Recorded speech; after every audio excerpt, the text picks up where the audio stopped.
প্রিয় দর্শক, আমি এই মুহূর্তে আছি উত্তরা মাইলস্টোন স্কুলের যে ভবনটিতে বিমানটি বিধ্বস্ত হয়েছে এই ভবনের ঠিক সামনে। প্রিয় দর্শক, আমি একটু দেখানোর চেষ্টা করছি এই ভবনের যে প্রবেশ পথ, এই প্রবেশ পথে কিন্তু বিমানটি বিধ্বস্ত হয়েছে, যার কারণে অনেক শিক্ষার্থী কিন্তু এই ভবন থেকে বেরোতে পারেনি। প্রতিদিনের মতো কেউ করছিল ক্লাস, কেউ ছুটি শেষে বাসায় ফেরার প্রস্তুতি।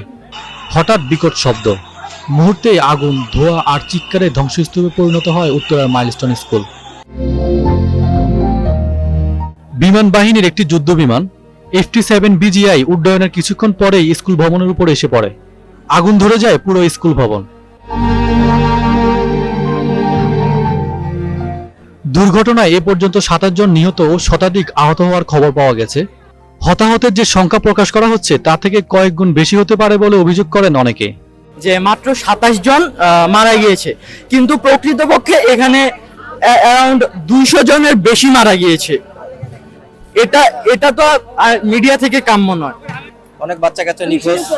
হ্যাঁ, কত এটা বলা যাবে না, এটা তো আমরা জানি না। আনুমানিক মানুষ বলতেছে 200 প্লাস।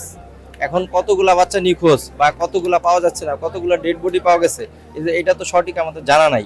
এটা জানা প্রয়োজন, সবারই, সব গার্জেনেরই জানা প্রয়োজন যে কতজন বাচ্চা এখানে নিখোঁজ আছে। ভবনটিতে প্লে গ্রুপ থেকে অষ্টম শ্রেণীর শিক্ষার্থীদের ক্লাস হতো, তাই হতাহতদের বেশিরভাগই শিশু। বিধ্বস্ত ভবনের আশেপাশে পড়ে আছে বই, গলে যাওয়া ইউনিফর্মের অংশ আর অসংখ্য চোখের পানি। প্রিয় দর্শক, আমার সামনে যে খাতাগুলো দেখতে পাচ্ছেন, এই খাতাগুলো মাইলস্টোন স্কুলের যে শিক্ষার্থীরা বিমান দুর্ঘটনায় নিহত হয়েছেন সেই শিক্ষার্থীদের খাতা ধারণা করা হচ্ছে। এসব দেখতে পাচ্ছেন এই খাতায় বিভিন্ন লেখা। হয়তোবা আর কোনোদিন এই শিক্ষার্থীরা এই খাতায় লিখবে না, শিক্ষকরা তাদেরকে পড়ার জন্য আর বকাবকি করবে না, বাবা মাও তাদেরকে পড়ার জন্য বলবে না।